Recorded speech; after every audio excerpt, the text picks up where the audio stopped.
فاسألوا الذكر إن كنتم لا تعلمون۔ تو اے لوگو علم والوں سے پوچھو اگر تمہیں علم نہ ہو۔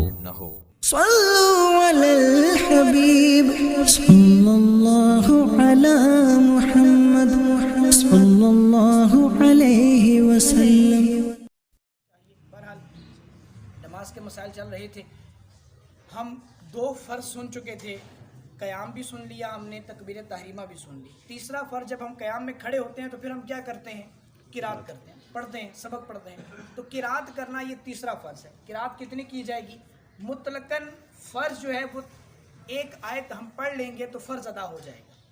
قرات کرنا کچھ پڑھنا ہے، کچھ پڑھ لیا، فرض ادا ہو گیا، لیکن اس میں اب پڑھنے کی ایک خاص حد شریعت نے رکھی ہے۔ وہ کیا ہے؟ پہلے سورہ فاتحہ پڑھیں گے، پھر اس کے بعد کوئی ایک سورت پڑھیں گے، 3 آیات کے برابر کوئی چھوٹی سورت پڑھ لیں یا 3 آیات پڑھ لیں، جتنی ایک قرات کی حد ہے وہ کر لیں۔ اس سے آگے جتنا پڑھتے جائیں گے وہ مستحب ہے، جتنا مرضی پڑھیں۔ نماز کے اندر کوئی قید نہیں ہے کہ اتنا ہی پڑھنا ہے، کمی کی جانب قید ہے کہ 3 آیات سے کم نہیں پڑھ سکتے، لیکن 3 آیات سے زیادہ آپ ایک رکعت میں پورا قرآن پڑھیں، آپ کو بالکل اجازت ہے۔ اللہ آپ سب کو حافظ قرآن بنائے اور ہم سارے جو ہے وہ امام اعظم کی طرح ایک ایک رات میں ایک قرآن پاک ختم کیا کریں۔ وہ آپ نماز کے اندر پڑھ سکتے ہیں جتنا چاہیں، اس کی اجازت ہے۔ لمبی نماز پڑھیں، کوشش کریں جس سے ہو سکے زیادہ قرات کریں، زیادہ دیر اللہ کی بارگاہ میں جو ہے وہ وقت گزاریں، یہ زیادہ اچھا ہے۔ قرات کے اندر یہ اصول ہے، جیسے میں نے پیچھے بھی بتایا تھا کہ پڑھنا جو ہے وہ تبھی کہلائے گا کہ جب اپنے کان سن لیں۔ سرگوشی میں پڑھنا یا دل میں پڑھنا، بغیر ہونٹ ہلائے، بغیر زبان ہلائے پڑھنا، یہ پڑھنا نہیں کہلاتا، یہ سوچنا کہلاتا ہے۔ تو سوچ سے حکم نافذ نہیں ہوتا۔ کوئی شخص، کئی ایسے ہیں ہمارے دل جلے دوست جو ہیں وہ دن میں سینکڑوں بار اپنی زوجہ محترمہ کو طلاق دینے کا ارادہ کرتے ہیں، تو ظاہر ہے سوچنے سے طلاق تو نہیں ہوتی نا۔ طلاق جب تک آپ اپنے منہ سے نہیں بولیں گے طلاق واقع نہیں ہوگی۔ یہ خوش طبی کے لیے آپ کو ایک چٹکلا سنایا۔ تو بہرحال قرات جو ہے وہ تب ہی مانی جائے گی جب آپ اپنی زبان سے اس کو دہرائیں گے، اتنی آواز سے دہرائیں گے کہ آپ کے کان سن لیں۔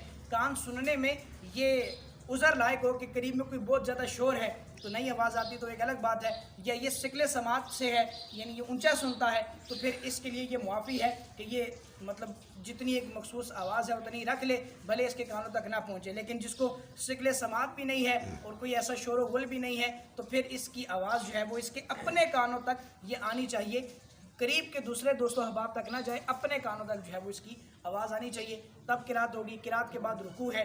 رکوع جو ہے وہ قیام میں جیسے میں نے بتایا تھا کہ قیام کی حد یہ ہے کہ ہم کھڑے ہوں، قیام جو ہے وہ اتنا ہے کہ ہم اتنا کھڑے ہوں کہ ہم ہاتھ بڑھائیں تو ہمارے گھٹنوں تک نہ پہنچے، یعنی یہ ادھر تک۔ اب یہ اتنی جو مقدار ہے کہ میرے گھٹنوں کو ہاتھ میرے ٹچ نہیں کر رہے، تو اتنا اگر کسی کی کمر میں کوئی تکلیف ہے، کوئی درد ہے، کوئی اتنا جھک کے بھی اگر کھڑا ہوا ہے تو اس میں حرج نہیں ہے، لیکن اتنا جھک گیا کہ ہاتھ جو ہے وہ گھٹنوں کو چھو لیے تو یہ رکوع کا درجہ چلا جائے گا۔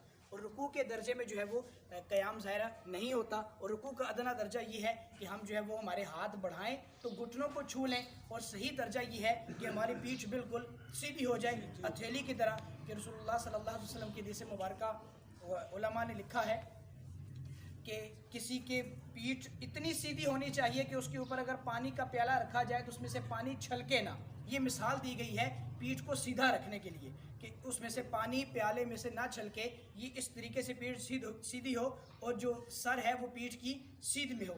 اس طرح جو ہے وہ رکوع کرنا، یہ رکوع جو ہے نماز کے اندر ایک ہی بار کرنا ہے، اور یہ نماز کے اندر فرض ہے۔ ہر رکعت میں ایک بار کریں گے، پوری نماز میں ایک بار نہیں، ہر رکعت میں ایک بار کریں گے، اور رکوع کرنا جو ہے یہ فرض ہے، چوتھا فرض ہے۔ پھر اس کے بعد رکوع کے بعد سجدے کا نمبر آتا ہے۔ سجدے جو ہیں وہ ایک رکعت میں 2 دفعہ ہوتے ہیں، اور سجدہ جو ہے وہ یہ بھی فرض سے ریلیٹڈ ہے۔ سجدے میں اس بات کی طرف نشاندہی آپ کی رہنی چاہیے، عموماً ہمارے بہت سارے دوست اس میں غلطی کرتے ہیں۔ غلطی کیا کرتے ہیں؟ غلطی یہ کرتے ہیں کہ صرف پیشانی کو لگانا شاید فرض سمجھتے ہیں، یا ناک کی نوک کو لگانا سمجھتے ہیں۔ ایسا نہیں ہے، بلکہ یہ جو پیشانی والی ہڈی ہے اس کے ساتھ یہ ناک کی ہڈی ٹچ ہے، تو یہ پوری ہڈی لگانا، یہ ناک کا یہ حصہ جو سخت حصہ ہے یہ لگانا نرم تو لگے گا ہی، جب سخت لگے گا تو نرم تو آٹومیٹکلی لگ جائے گا، لیکن صرف نرم لگانا یعنی اتنا حصہ لگانا یہ نہیں ہے، بلکہ یہ پورا حصہ جو ہے یہ والی ہڈی لگنا یہ بھی ضروری ہے۔